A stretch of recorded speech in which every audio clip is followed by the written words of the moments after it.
Pressure is rising on both sides of Genoa City, but the cracks are forming in very different places. Inside the Abbott mansion, the mood turns tense as Jack delivers bad news to Diane.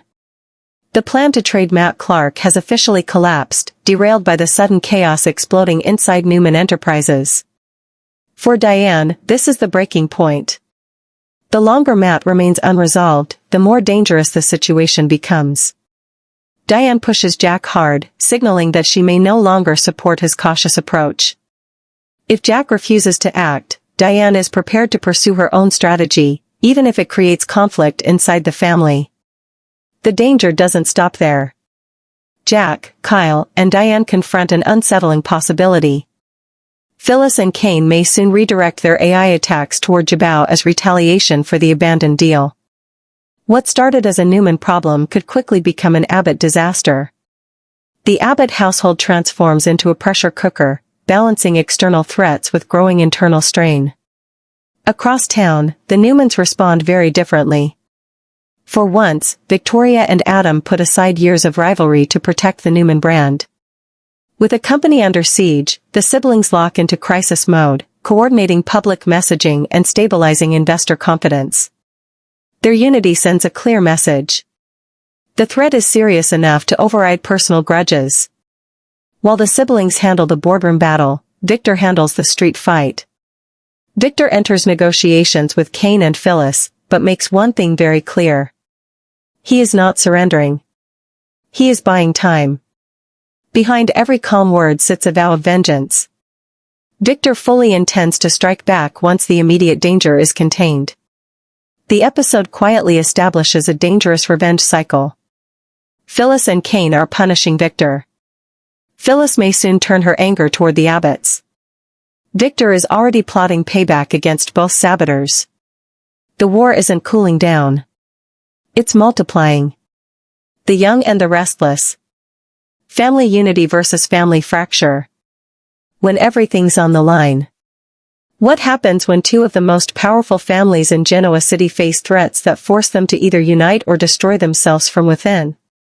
And what if I told you that the Newmans, the family famous for tearing each other apart, are coming together while the Abbotts are fracturing under pressure? Because today's episode isn't just about corporate warfare anymore. This is about watching family dynamics completely flip in ways nobody saw coming. Let's start with the Abbott mansion because what's happening inside that house right now is nothing short of a pressure cooker about to explode. Jack reveals to Diane that the mission to trade Matt Clark was completely derailed by the sudden chaos at Newman Enterprises. Now think about what that means. Jack had a plan. Jack had negotiated terms. Jack thought he was on the verge of getting exactly what he wanted, Matt Clark, in exchange for that AI program. But Victor's crisis with Kane and Phyllis threw everything into chaos. And here's the thing, Diane doesn't care about Victor's problems. Diane doesn't care that Newman Enterprises is being destroyed or that Victor is in the middle of the biggest crisis of his life. What Diane cares about is that her family is still dealing with the Matt Clark threat and Jack is distracted by Newman drama instead of focusing on the immediate physical danger they're facing. Matt Clark is a violent criminal who has terrorized multiple people. Matt Clark is unpredictable and dangerous. And as far as Diane is concerned, Matt Clark should be the Abbott family's #1 priority. So Diane confronts Jack with an ultimatum. And this isn't just Diane expressing concern or suggesting a different approach. This is Diane drawing a line in the sand. Diane is telling Jack that she has her own strategy for dealing with Matt Clark and Jack needs to follow it or else. Think about how significant that is for their marriage. Diane isn't asking Jack what he thinks. Diane isn't seeking his approval or input. Diane is demanding that Jack do things her way because she's lost faith in Jack's judgment when it comes to this situation. That's when it gets personal for Jack in a way that threatens the foundation of his marriage. Because Jack Abbott is used to being in charge. Jack is used to making the strategic decisions for his family and his company. Jack has spent his entire life being the Abbott patriarch, the one everyone looks to for leadership and direction. And now his wife is essentially telling him that he's failing, that his priorities are wrong, that she knows better than he does how to handle this crisis. But here's what makes this even more complicated. Diane might be right. Jack has been so focused on his rivalry with Victor, so distracted by the opportunity to take advantage of Newman's weakness that he might actually be dropping the ball on the Matt Clark situation. And if something happens because of Jack's divided attention, if Matt Clark hurt someone because Jack was too busy thinking about Victor Newman, Diane is never going to forgive him. And Jack is never going to forgive himself. Now, here's where everything changes for the entire Abbott family, because it's not just Jack and Diane anymore. Kyle is involved in this conversation, too. And what the Abbott family is discussing, Jack, Kyle, and Diane together, is the very real possibility that Phyllis and Kane will pivot their AI attacks toward Jabao as revenge for a previously rescinded deal. Let that sink in for a second. The Abbotts aren't just worried about Matt Clark anymore. They're worried that the same weapon that's destroying Newman Enterprises could be turned on them next. And they have good reason to worry, because the Abbotts had some kind of deal with Phyllis or Kane that they backed out of. And now Phyllis has proven she's willing to use AI attacks to destroy companies as revenge. So the Abbotts have painted a target on their own backs, and they're only now realizing how vulnerable they are. Think about what Kyle must be feeling right now. Kyle is watching his father and Diane argue about priorities. Kyle is hearing them discuss the possibility that Jabao could be the next target. Kyle is being pulled into high-stakes strategic discussions about threats and revenge and corporate warfare. And Kyle is probably being primed to handle the potential blowback should Phyllis turn her AI weapons on Jabao. That's an enormous amount of pressure for someone who's already dealing with his own complicated relationship with his parents and his own position in the family business.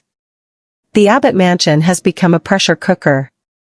The family is arguing about Matt Clark, about Phyllis, about what their priorities should be, about who gets to make the strategic decisions.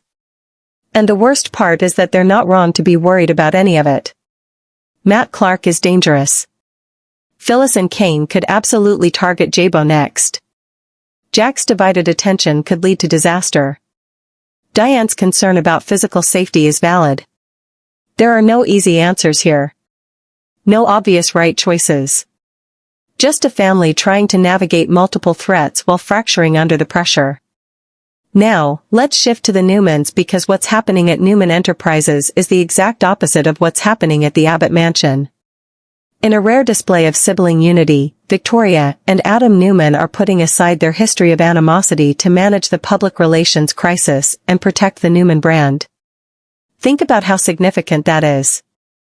Victoria and Adam have spent years competing with each other.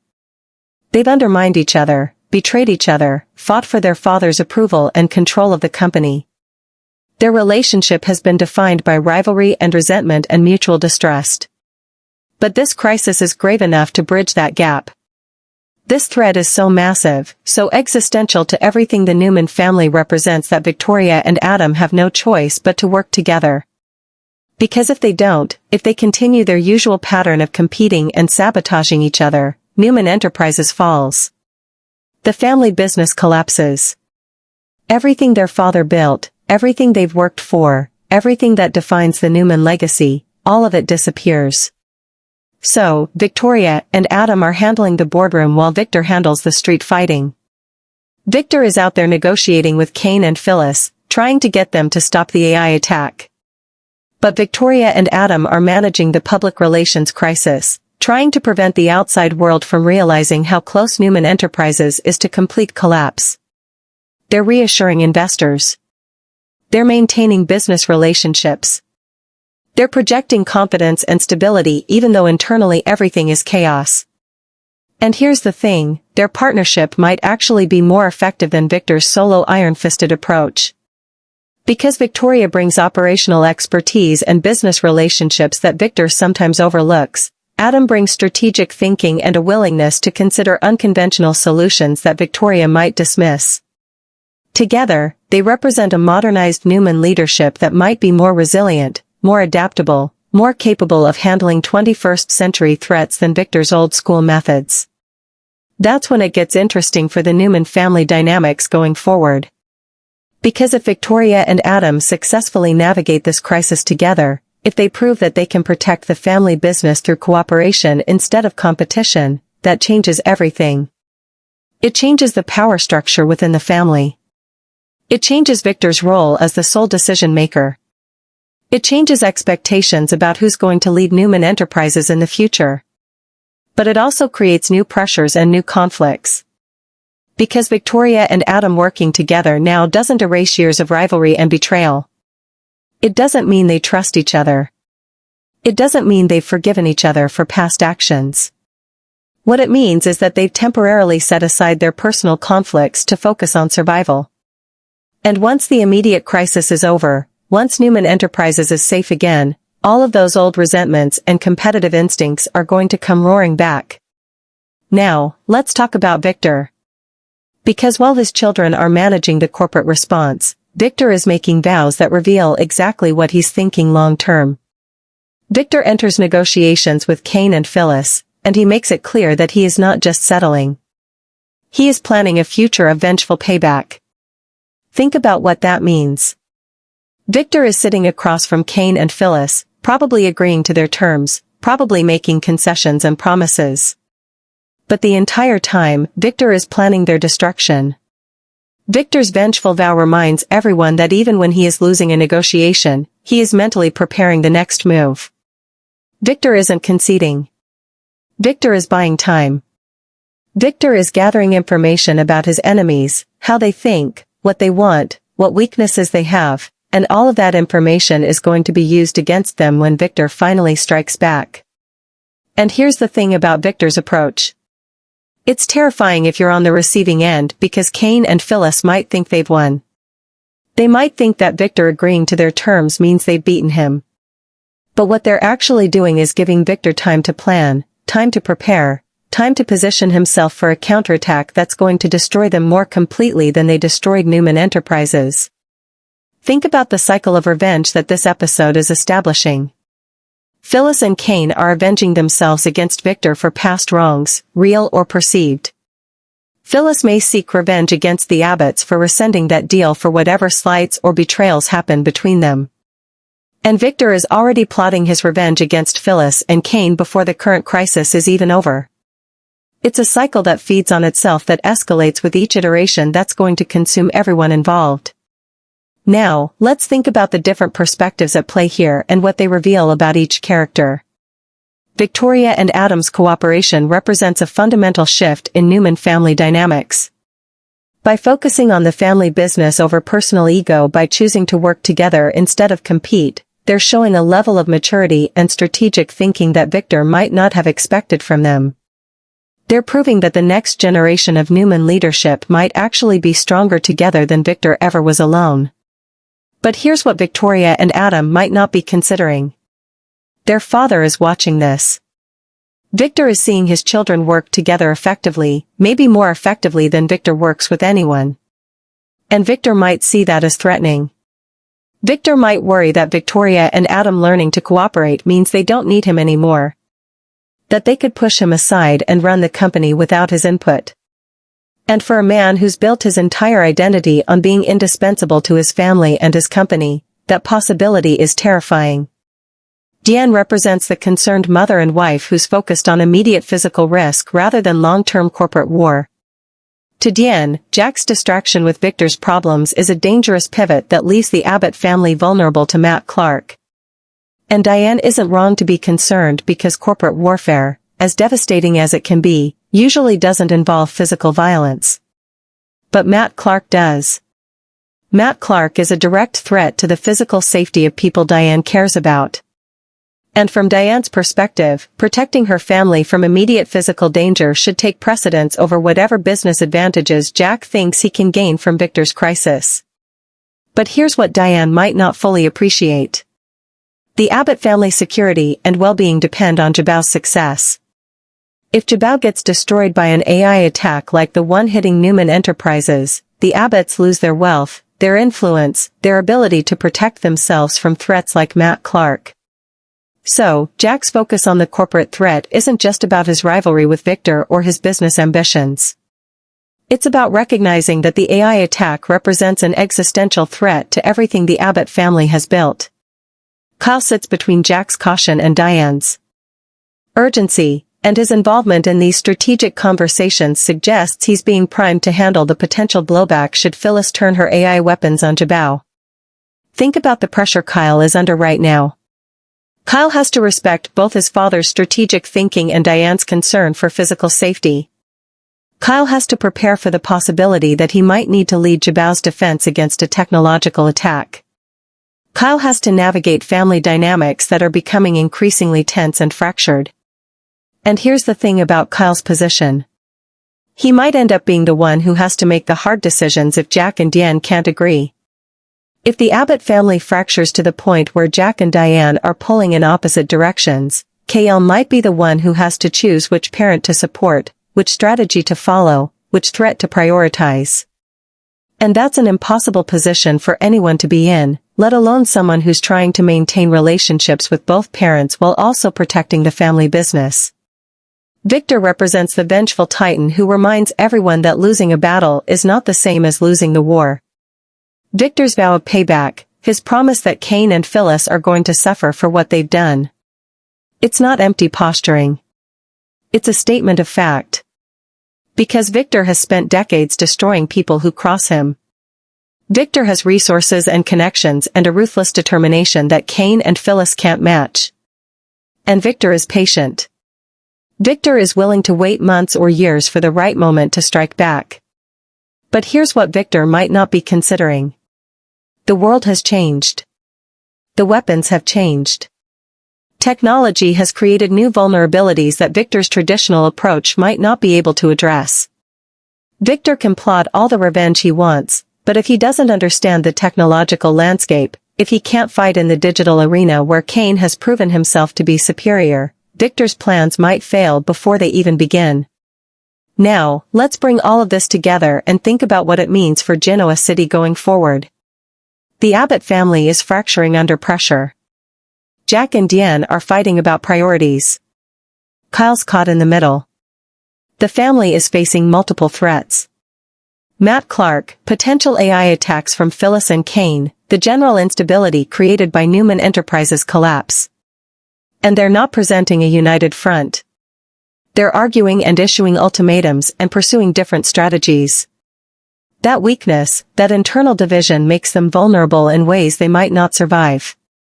The Newman family, meanwhile, is showing unexpected unity. Victoria and Adam are working together. Victor is negotiating with enemies while planning future revenge. The family is wounded but coordinated. They're focused on survival first and everything else second. And that unity, that ability to set aside personal conflicts when the family is threatened might be what saves them. But here's the irony. The Newmans are usually the family that tears itself apart during crisis. The Newmans are famous for internal betrayals and power struggles and siblings undermining each other. So this moment of unity is unusual, maybe unprecedented, and it raises the question of whether it's sustainable. Can Victoria and Adam continue working together after the crisis passes? Can they maintain this cooperation when the immediate threat is gone and old rivalries resurface? And what about the Abbotts? The Abbotts are usually the family that presents a united front that works together, that supports each other through difficult times. So, seeing them fracture, seeing Jack and Diane at odds, seeing the family pulled in different directions, that's concerning. Because if the unified Abbott family is falling apart while the fractured Newman family is coming together, what does that say about the future of both families? Think about the revenge cycle that's driving all of this. Phyllis and Kane attacked Victor because of past grievances. The Abbotts are worried about being attacked because of their treatment of Phyllis. Victor is planning to attack Kane and Phyllis in retaliation for the current crisis. Every action creates a reaction. Every attack justifies a counterattack. And nobody is thinking about how to break the cycle. Nobody is considering whether there's a way to end the hostilities before everyone destroys each other. Because here's the thing about revenge. It never actually satisfies. Phyllis might think that destroying Newman Enterprises will make her feel better about how the Newmans treated her, but it won't. It will just create new problems, new conflicts, new reasons to be angry and afraid. Victor might think that destroying Kane and Phyllis will restore his power and reputation, but it won't. It will just prove that Victor is still trapped in the same patterns of violence and vengeance that have defined his entire life. And the Abbotts. The Abbotts are so focused on threats and strategy and how to protect themselves that they're not seeing the damage they're doing to their own family. Jack and Diane's conflict over priorities isn't just about Matt Clark or Phyllis. It's about trust and respect and whether they can actually work together as partners or whether one person always has to be in charge. And if they can't resolve that fundamental question, if they can't find a way to respect each other's concerns and work together toward common goals, their marriage might not survive this crisis. Kyle is watching his parents fight. Kyle is seeing the family fracture, and Kyle is learning lessons about leadership and family and trust that are going to shape who he becomes and how he approaches conflicts in his own life. If Kyle learns that the way to handle disagreement is through ultimatums and demands and assertions of authority, that's going to affect every relationship Kyle is going forward. But if Kyle can somehow find a better way, if Kyle can be the one who brings his parents back together and helps them see each other's perspectives, then Kyle might end up being the strongest Abbott of his generation. Victoria and Adam are showing a different model. They're showing that it's possible to set aside personal conflicts when something bigger is at stake. They're proving that you don't have to like each other or trust each other completely to work together effectively. And they're demonstrating that sometimes the best leadership comes not from one strong individual, but from complementary partners who balance each other's strengths and weaknesses. But Victoria and Adam are also revealing the limits of that approach. Because their cooperation is strategic, not emotional. They're working together because they have to, not because they want to. And the moment the crisis passes, the moment the pressure is off, they're probably going to go right back to competing with each other. Unless this experience teaches them something, unless working together successfully shows them that there's another way to relate to each other besides constant competition and rivalry. Victor is playing his own game as always. Victor is negotiating while planning revenge. Victor is accepting defeat in the short term while positioning himself for victory in the long term. And Victor is teaching his children through his actions, if not his words, that you never really lose as long as you're still fighting. That surrender can be strategic. That patience and planning can overcome even the most devastating setbacks. But Victor is also showing the darker side of that philosophy because Victor's commitment to revenge, his inability to let go of conflicts, his need to always win eventually, that's what got him into this mess in the first place. If Victor had been less focused on beating Jack Abbott, less obsessed with having the most advanced technology, less determined to always be on top, he might not have implemented the AI program that Kane weaponized against him. Victor's strengths are also his weaknesses. And until Victor recognizes that, he's going to keep creating his own crisis. So, here's what I want to know. Do you think the Newman family unity is going to last beyond this immediate crisis? Or will Victoria and Adam go back to competing once the threat passes? Do you think Jack and Diane can resolve their conflict about priorities? Or is this ultimatum going to permanently damage their marriage? And do you think Victor's vow of revenge is going to work? Or has Victor finally met enemies who understand him well enough to counter whatever he plans? Drop your theories in the comments. Hit subscribe because this family drama is only getting more intense from here. And if you want to see what happens when family unity becomes the only thing standing between survival and destruction, you definitely don't want to miss what comes next. This is about more than just business or revenge anymore. This is about whether these families can hold themselves together when everything is trying to tear them apart. And the answers to that question are going to reshape Genoa City forever.